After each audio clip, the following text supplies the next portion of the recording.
I am Rafael Velázquez, and I was born in Mexico City. There I studied international relations at the University of Mexico. I got a master's degree in international relations in the same institution, and I got a Ph.D. at the University of Miami under the Fulbright program. And now I am teaching international relations at the University of Baja, California, in Tijuana, next to the border in San Diego. I remember when I was a kid that my father brought us a book. And in this book, there were many places in the world. And I said when I was a kid, I want to be there. I want to travel all around the world. And I also, when I was a kid, I was also interested in learning English because it was a good thing when you're a kid, everybody wants to speak English. Everybody wants to understand the English songs. So when I was at high school and I needed to decide what to study at the university, I was thinking about history, law, economics, political sciences, geography. So when I had to decide on the program, I learned that there was an international relations program. I didn't know about that. So when I discovered there was a licenciatura in international relations, I said, this is what I want. I want to study international relations because I'm going to travel. I'm going to speak English. I'm going to study geography, history, political science, law, economics. So this is what I want. It is important to teach U.S. students about Mexico because many of them don't know much about what's happening in Mexico. They don't know about the foreign policy in Mexico. They don't know about democracy in Mexico. Maybe have learned too much about Mexico and the U.S. from the U.S. perspective. So I wanted to give them a Mexican perspective about the relationship. I thought it was important to come to the U.S. to teach a course on Mexico. So I got the Mexico Studies Chair from the Fulbright program. I have been teaching this course for about 30 years in Mexico. So I emphasize the factors that influence Mexico's decision abroad. We also have to identify the different actors that participate in the decision process. It's not only governmental actors, because there are some non-state actors that also try to influence foreign policy, like, for example, companies, NGOs, labor unions, or other type of actors that they also need to influence the decisions on foreign policy because they also have interests and they want the government to act in the international arena according to their interests. So I emphasized both perspectives, actors that participate and factors that influence. If we want to understand why Mexico participates in the international arena in such a way, we need to understand that we are next to the U.S. and the United States is a factor that determines the Mexican decision foreign policy.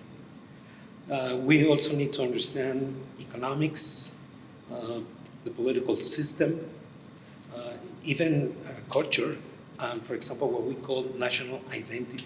National identity is also an important factor that promotes different actions, particularly to the U.S., because culture is made of history and identity. So in that perspective, Mexico bases its foreign policy on these factors. Historical factors are also important. We have a history in the relationship with the U.S., in which the United States has invaded Mexico. We lost a lot of territory in the 19th century, and that is also a factor that influences foreign policy. For example, nationalism is a factor that also intervenes in the relationship with the U.S. In Mexico, nationalism means to be against the U.S. because they invaded us, they intervened, they grabbed our territory. In the U.S. schools, students are taught that the U.S. bought the territory, like an economic transaction, but there is another perspective about that because there was a war. The U.S. Obtained the territory due to that war. So many students don't even have an idea that that was an unjust war and that Mexico didn't want to lose that territory. Mexico was forced to sell the territory. There is a perception that migration is a threat to the national security in the U.S., is a threat for the U.S. culture, the U.S. language.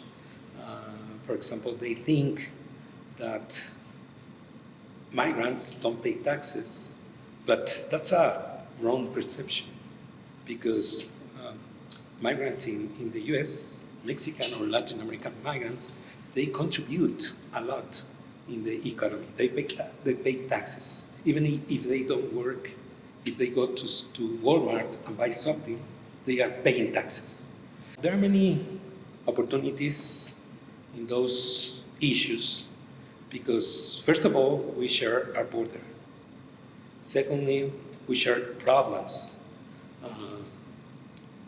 And that's why both governments need to cooperate to face the challenges that are involved in the bilateral relationship.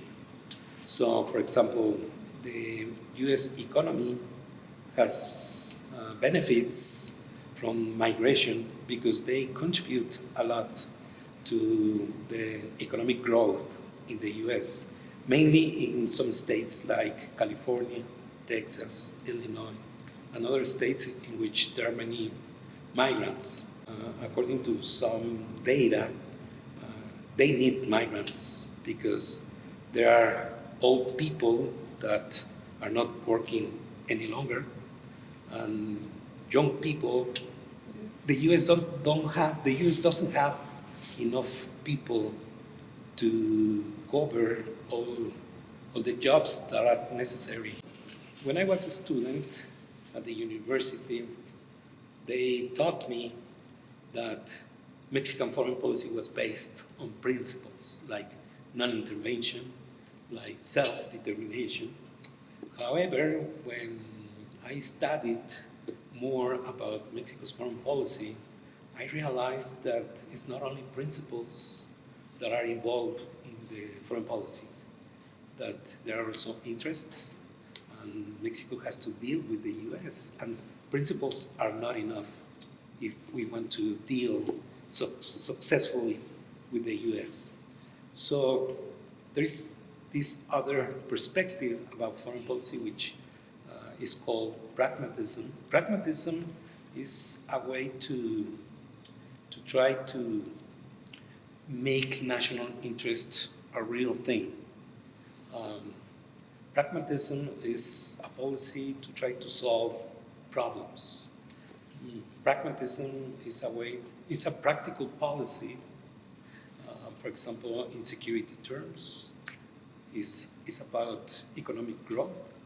So what I thought is that Mexico was combining principles and pragmatism. So this is a new way to study Mexico's foreign policy, the combination between principles and pragmatism. So that's why I call this book Principled Pragmatism, in Mexico's foreign policy. This is what Mexico needs, because we need to cooperate with the U.S. because we are neighbors, but we also need foreign policy based on principles, because that creates a domestic consensus. That policy is also to appease nationalist groups in Mexico. And I think the University of New Mexico is a good place to teach a course, because there are many people who have a Mexican origin here in the state.